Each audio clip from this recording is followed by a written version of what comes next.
Evolution, a deliberate yet subliminal process for all but humankind. We cannot wait. It's one small step for man, one giant leap for mankind. He's on the move.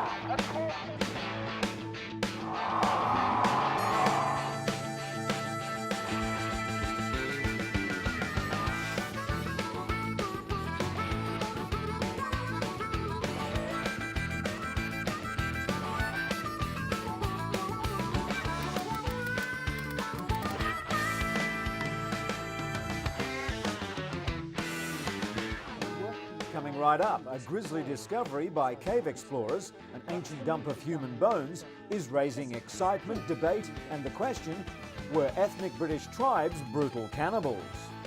The Natural History Museum is a firm favourite for tourists and visitors to London, but only a fraction of the 70 million specimens of the world's plant and animal life kept in the museum's vaults are on public display.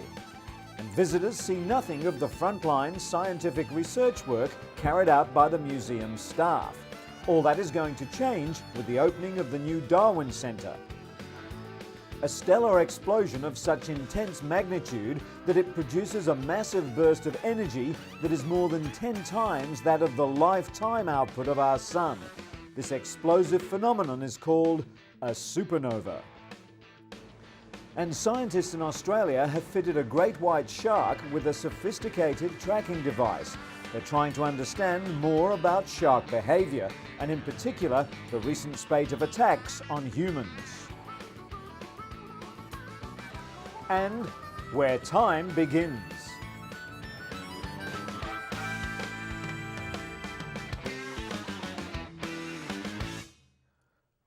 A hole or swallet in limestone rock near the village of Alveston leads to hidden caverns below the surface.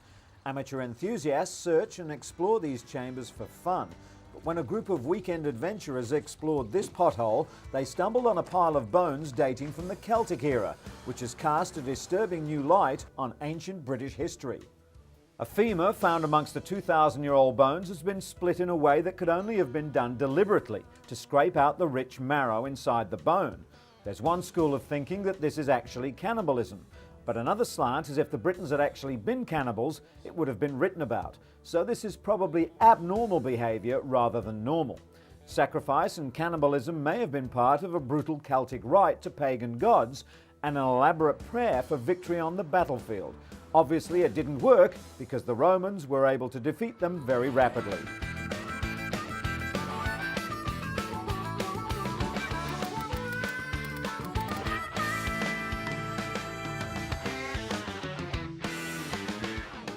The massive facade and spiralling towers of the Natural History Museum have been a feature of the London skyline for 120 years.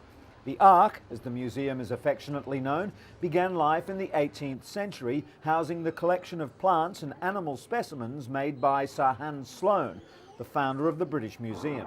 Today, advanced technology is used to bring to life the ancient and modern inhabitants of the natural world for the thousands of annual visitors. But the museum's aim has remained the same: to continue to collect items from the natural world and then to use that information for the good of humanity. To understand the natural world and how precious it is, to be able to understand the environment and medical help that relies upon animals and plants. Vilma Baratan is a practicing homeopath. She's also a researcher, using the museum's rich store of plant specimens and scientific expertise to better understand the curative effects of plants. Her first mammoth task was to standardize the names of all the thousands of plants used in homeopathy. That's done, so she's moving on to try and establish a more scientific basis for the reported curative effects of plants. Educating visitors about the natural world needs imagination. Waiting round a corner to ambush visitors to the new Predators exhibition is this fearsome spider from Australia. Other computerized models graphically illustrate the astonishing variety of ways animals hunt their prey.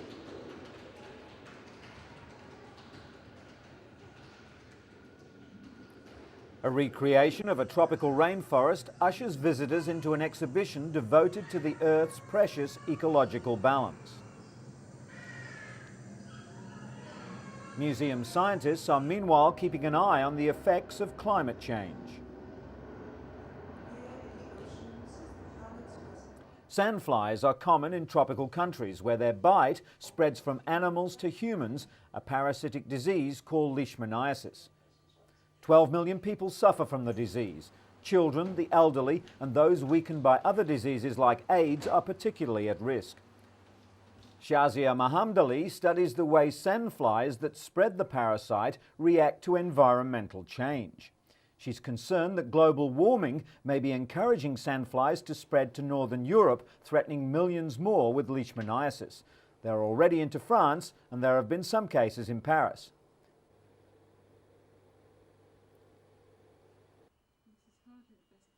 In the labyrinthine vaults of the museum, there is row upon row of shelves, each stocked with specimens of the world's flora and fauna. Few ever get to see these carefully collected and catalogued creatures, but that's about to change. Work has already started on transporting some of the fish and reptiles in the museum's storerooms to the new Darwin Centre, the first phase of which opens September 2002. The centre, bearing the name of the father of the theory of evolution, will give the public much better access to the museum's exhibits and also the science that goes on here. People, it seems, want to be able to understand science for themselves and make their own judgments about issues of the day. The £27 million building contains temperature-control cabinets that will preserve the valuable specimens from damage and degradation. Some were gathered during the historic voyages of explorer Captain Cook.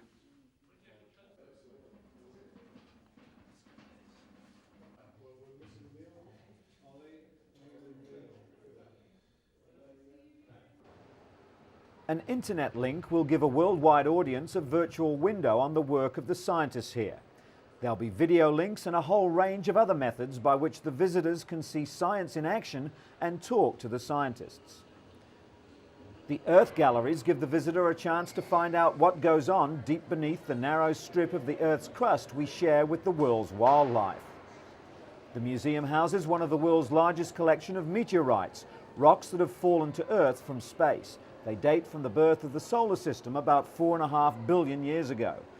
There is no material on Earth as old as this, so researchers are keen to use these lumps of ancient cosmic debris to find out more about how the Sun and planets formed from the solar nebula, the cloud of dust and gas caused by the Big Bang.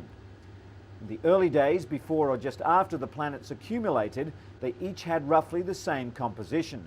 And so, looking at meteorites will tell us what was the starting composition of these planets and how the processes that have occurred since have changed the overall composition. Meteorites that originate from Mars are being closely studied for any evidence of past life from this now dead planet.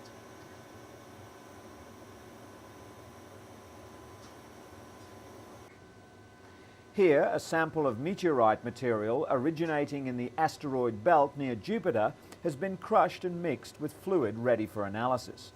An isotope analyzer detects the percentage of different elements in the meteorite. In this case, the focus is on iron. The Natural History Museum has strong international links. It runs its own field station in Belize in the West Indies and is collaborating on a project to map the plants of Central America with the University of Mexico and the Botanical Gardens in Missouri.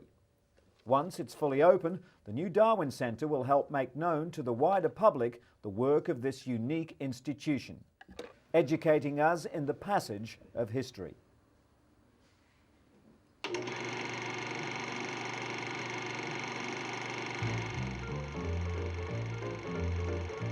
One small step for man, one giant leap for mankind.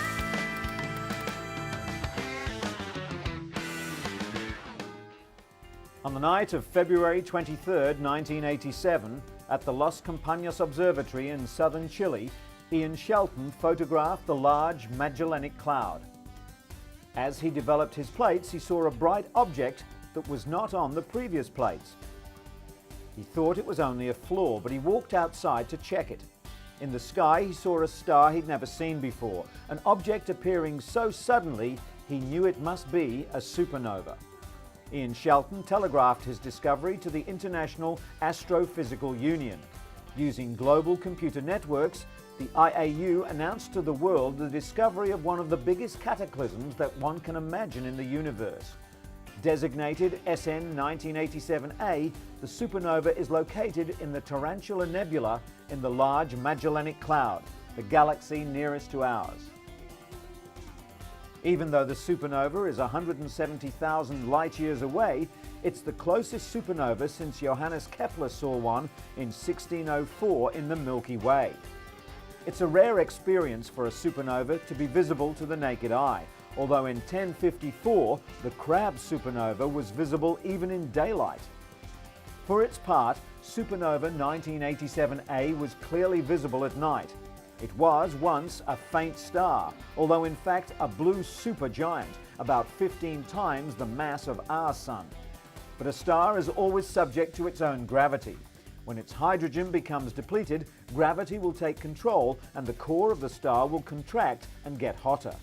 The supernova will occur at the end of a massive star's lifetime, when its nuclear fuel is exhausted and it is no longer supported by the release of nuclear energy. If the star's iron core is massive enough, then it will collapse. In this giant nucleus, the protons and electrons of the iron are so close to each other that they combine to form neutrons. Thus, the core of the collapsing star becomes a giant ball of neutrons, a neutron star. If a collapsing star were big enough, its gravitational force would overcome even the forces that hold atomic nuclei together, and the core would become a black hole. But if the star is not massive enough to form a black hole, it reaches a point where its core cannot collapse any further. At this so-called point of maximum scrunch, the core bounces back and blows the rest of the star out into space with an explosive energy more than 10 times the lifetime output of our Sun. This explosion is called a supernova. The energy emitted by a supernova is primarily composed of neutrinos, particles that very rarely interact with matter. Neutrinos can be detected in huge tanks of purified water buried in mines in Japan and the United States. 3 hours before the first optical observations of the supernova were made, these detectors noted neutrino emissions somewhere in the direction of the Large Magellanic Cloud. The neutrinos interacted with the purified water and caused flashes of light which registered on photodetectors in the tanks. These detections were not discovered until later, but they confirmed theories about how a supernova explodes. The energy of the star creates a super-strong shockwave that runs outward towards the star's surface. When the shockwave reaches the star's surface, it very quickly heats the surface layers and brightens them. This is the moment when distant observers first learn that a supernova is exploding. In the year following the supernova, several experiments measured extensive gamma-ray radiation.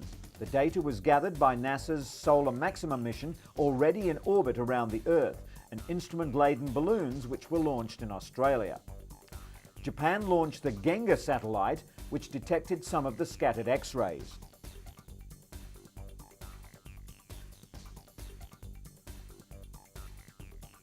NASA's rocket experiments launched from Australia also experienced radiation over several wavelengths. Other rocket-borne missions and the International Ultraviolet Explorer observed the ultraviolet spectrum. These measurements revealed information about the density and temperature of the supernova and the formation of molecules surrounding the supernova and in nearby space. The Kuiper Airborne Observatory flew several experiments over New Zealand to observe in this region of the spectrum. Since infrared wavelengths are absorbed by the air, the experiments were conducted high in the atmosphere. Observations in all ranges of the spectrum were made. Scientists were able to gain valuable insight into natural lithiosynthesis, the formation of heavy elements. Our solar system was created from these elements, and so the study of the deaths of stars will enable us to gain a better understanding of the history of our Earth and the rest of the universe.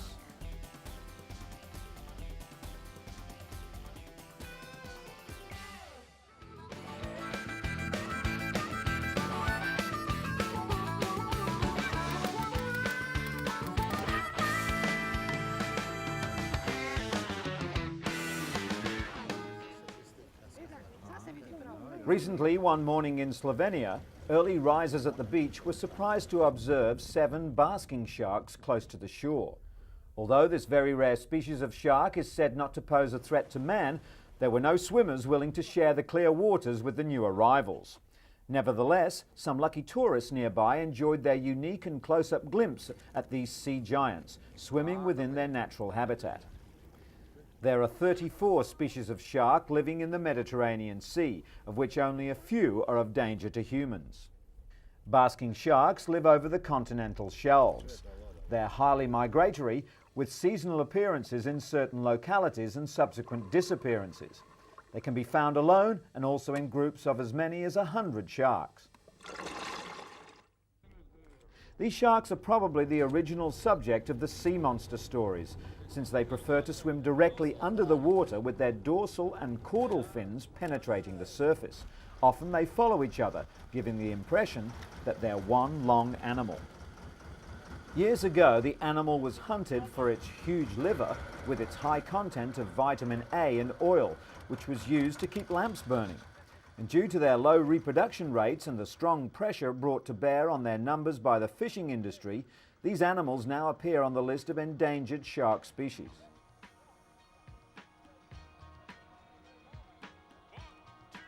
Scientists in Australia are trying to learn more about a very different species of shark, a man-eater known as the great white or white pointer.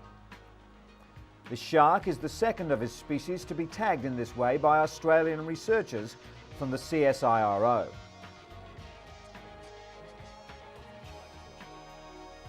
From now on, each time the shark surfaces, his high-tech transmitter will send a signal to a satellite and his whereabouts will be beamed back to the group's base in Hobart. Following a number of shark attacks in Australian waters, interest in the behaviour of great whites is high. However, scientists admit many more of the creatures will need to be caught, tagged and released before a complete picture of their habits can be formed. And still on sharks, environmental watch group WildAid says about 100 million of the animals are caught by fishermen every year, many just for their fins. Shark fins are prized throughout Asia for their medicinal value and use in Chinese cooking.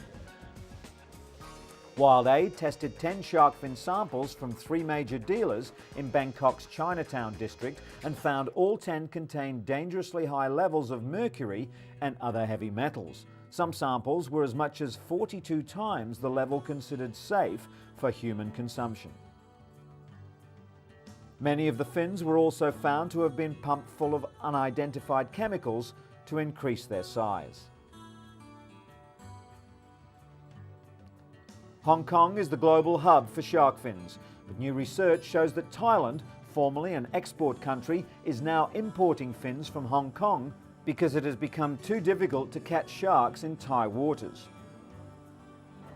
The Thai Ministry of Public Health has since issued a warning advising consumers to avoid eating shark's fin until safety checks have been completed. Mercury is especially dangerous for pregnant women, as it can cause neurological defects in babies. The governments of Australia and the United States have issued health warnings to pregnant women about eating the soup. According to WildAid, research shows that shark fin has no real nutritional value. The dish is popular throughout Asia, where it's considered a delicacy. In Thailand, it can be purchased in top Chinese restaurants as well as from vendors on the street. The mercury in the sharks is a result of pollution in the oceans. Sharks, being at the top of the food chain, consume large numbers of fish that contain mercury and retain high levels of it in their bodies. Sharks perform a vital function at the head of the food chain, and dwindling shark populations will have a serious effect on the marine ecosystem. A message that environmental groups are having trouble getting across to people still happy to dish out as much as $100 for a single bowl of soup. And after all, diners are basically just eating cartilage, the same material that makes up fingernails and hair.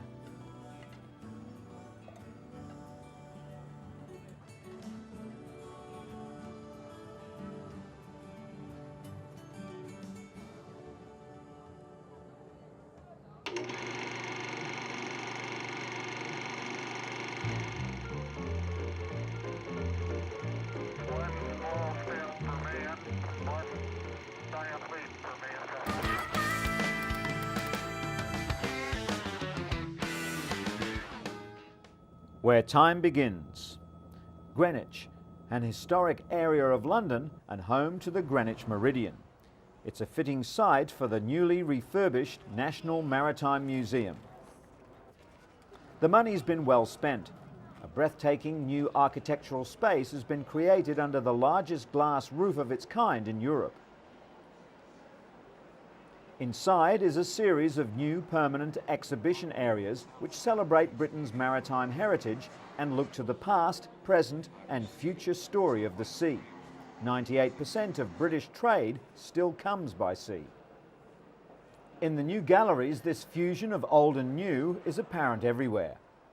There's the Robin Knox Johnson yacht Suhail, which was the first boat to go round the world single-handedly.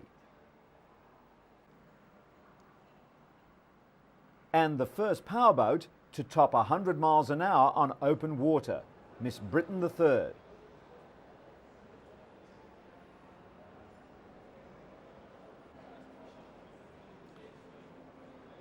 There are images, sculptures and audio-visual works. And a host of interactive exhibits with commentaries.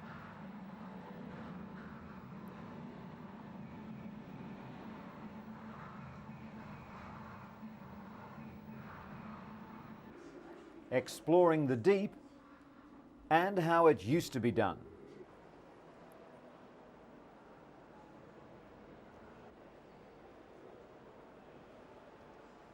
This old whaling cannon could have come straight out of Moby Dick. Tony Bullimore, the yachtsman who was dramatically rescued off Antarctica, says the museum is essentially about Britain. It's a museum where Britain's past, present and future meet in an ideal setting.